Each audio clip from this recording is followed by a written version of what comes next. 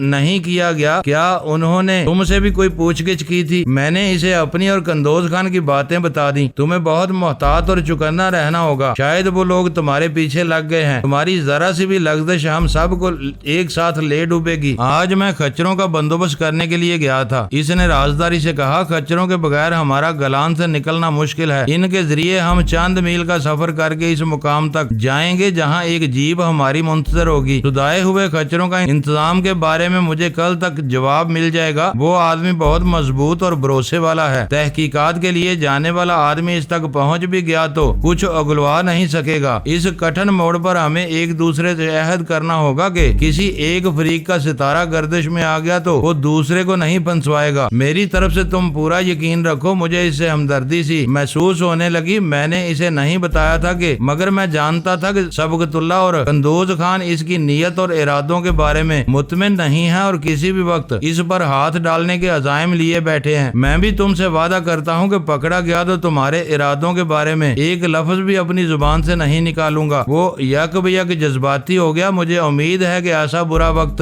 نہیں آئے گا اور ہم ایک ساتھ بادرانیوں کی لائی ہوئی نحوست سے آزاد ہونے میں کامیاب ہو جائیں گے۔ میں نے خان بابا کی زندگی میں تمہارے ساتھ کوئی زیادتی کی ہو تو مجھے سچے دل سے معاف کر دینا۔ آج کے بعد تم مجھے ہمیشہ اپنا خیر خواہ اور ہمدرد پاؤ گے۔ میرے الفاظ حلق ہی میں پھنس کر رہ گئے۔ مجھے اس نے میری نظروں میں پوشیدہ پیغام پڑھ لیا اور ہمارے کمرے سے چلا گیا۔ اس کے جاتے ہی میری نگاہ اس کنستر پر پڑی جو وہ ہمارے لیے کچنار سے لایا تھا۔ میں فوراً ہی باہر نکلا تاکہ اس کے ذریعے وہ بدبودار کنستر قندوز خان کو بھجوا سکوں۔ باہر آ کر میں یہ دیکھ کر حیران رہ گیا کہ وہ ان چند ثانیوں میں ہی بہت دور نکل چکا تھا اور غیر معمولی تیز رفتاری کے ساتھ مہمان خانے سے نکاسی کے راستے کی طرف جا رہا تھا۔ میں نے اسے آواز دی تو وہ فوراً ہی پلٹ پڑا اور رک کر میری طرف دیکھنے لگا۔ وہ میری طرف واپس نہیں آیا، ایسا معلوم ہو رہا تھا جیسے اسے کہیں جانے کی اجلت ہو۔ میں نے اسے کنستر کے بارے میں آگاہ کیا تو اس نے وہیں سے جواب دیا کہ وہ باہر سے کسی کو اس کام کے لیے بھیج دے گا۔ یہ کہہ کر وہ الوداعی انداز میں ہاتھ لہرا کر سیدھا باہر نکلتا چلا گیا۔ اس وقت سندل خان کا رویہ بہت عجیب اور ناقابل فہم تھا۔ کوئی بات میرے لاشعور میں کھٹک رہی تھی مگر میں اسے سمجھنے سے قاصر تھا۔ میں اپنی اس بے نام خلش کو کوئی معنی پہنانے کے چکر میں الجھا رہا اور ان تینوں نے اپنے میلے کپڑے مردانہ شنگاری لباس سے بدل ڈالے۔